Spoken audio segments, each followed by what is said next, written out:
Hello বন্ধুরা, good afternoon. আমি এখন ওল আর আলু দুটো রেসিপি দেখাচ্ছি।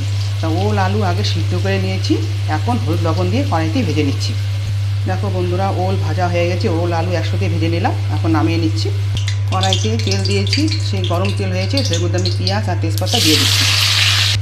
পেস্ট করা মশলাটাও দিয়ে দিচ্ছি। পেস্ট করার মধ্যে দিয়েছি পেঁয়াজ, আদা, জিরা বাটা, শুকনো লঙ্কা বাটা। এখন হলুদ লবণ দিয়ে দিব। হ্যালো বন্ধুরা, আমি ওল আর আলু ভাজা করা ছিল, ওটা আমি এখন এই মশলার মধ্যে দিয়ে দিলাম। 4টা কাঁচা লঙ্কা দিয়ে দিচ্ছি। এখন ভাজা ভাজা করে নিচ্ছি। ভাজা ভাজা করে অল্প পরিমাণে জল দিয়ে দেব, অল্প পরিমাণে ঘিও দিয়ে দিচ্ছি। ঘি দেওয়ার পরে এখন আমি দিয়ে দিচ্ছি এলাচ থেতো করে জলের মধ্যে ভিজিয়ে রেখেছিলাম। অল্প চিনিও দিয়ে দিচ্ছি। বন্ধুরা, আমার ওলের রেসিপির ভিডিও কীরকম হলো তোমরা আমাকে কমেন্টে জানিও আর ফলো করো।